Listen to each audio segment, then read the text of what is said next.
Hey guys, it's Iz, and welcome back to another Genshin Impact lore video. Today we're going to be doing something a little more different. With the 1.1 patch coming just around the corner, I thought about doing an update video myself.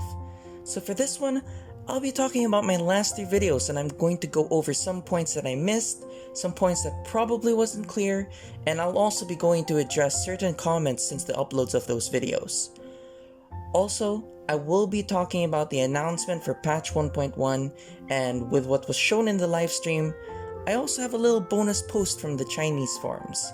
So yeah, this video is going to be different. It's going to be more of a discussion video. Alright, so let's start with Zhongli's video.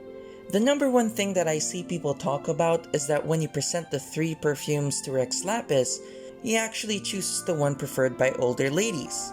So then people start to assume that Rex Lapis is actually an old lady, which is not the case.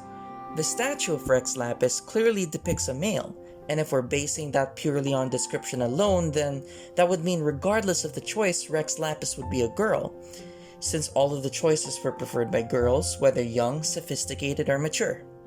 Rather, the perfume just points out what Rex Lapis likes.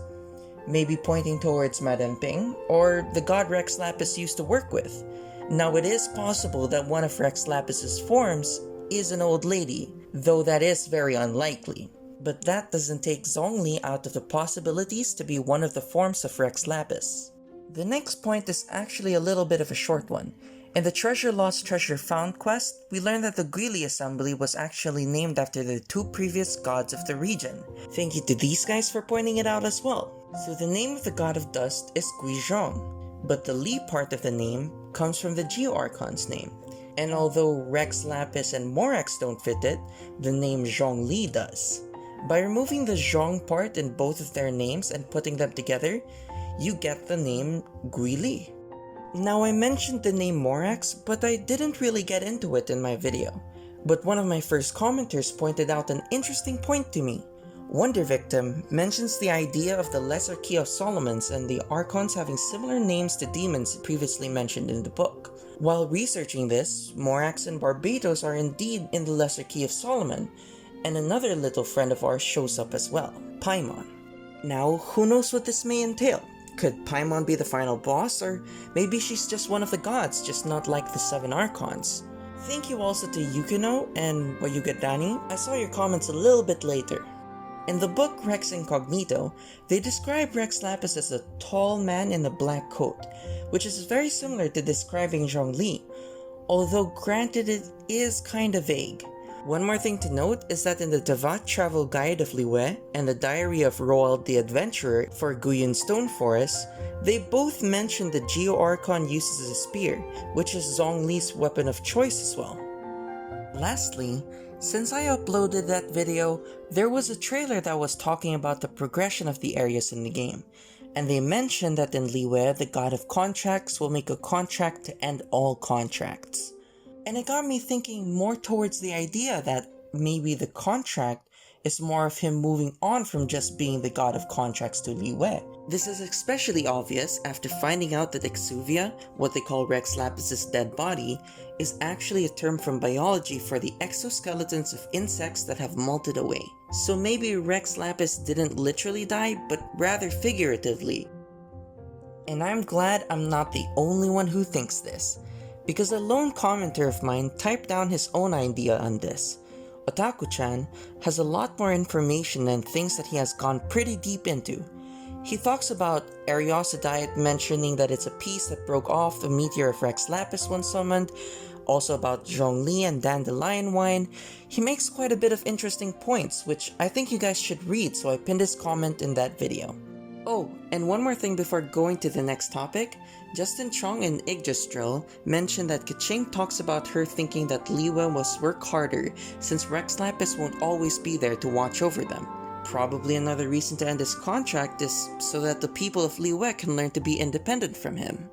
When I first made my video on Zhongli, I solely based it on things that I've seen myself in game. But after 2 more weeks of playing and research, I've gathered a little bit more info, especially with the help of you guys, which is why I wanted to make this video in the first place. So with all these new information, I think we're really onto something here. Alright, on to the next topic. Tartaglia. Sorry for pronouncing it wrong last time, but let's just call him Childe.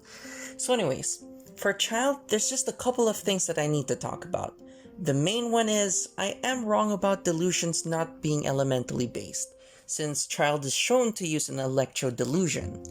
But I am right that Childe will be using the power of the fallen dragon/serpent, just not the way that we thought he would, since we saw a clip of the Hydro Sea Serpent during the live streams. Now, one of my viewers pointed out that the wolf's elements are actually cryo and anemo, thanks Glaciate.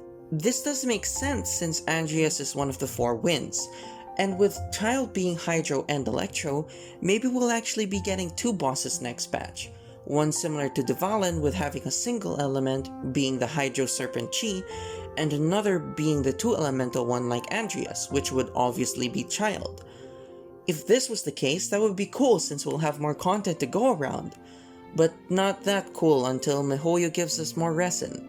There's a new trailer for Childe, but there's no real new information that we get from it.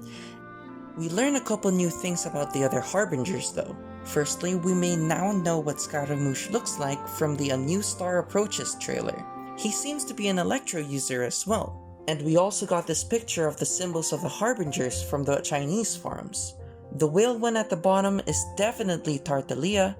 This lady with a heart is probably Signora.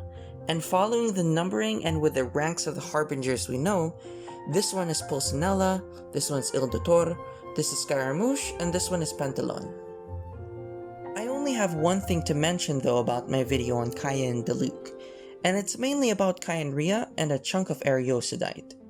Rio pointed out that the description says that when Kai and Rio was destroyed, a great sinner created endless monsters with alien dark blood flowing through their veins.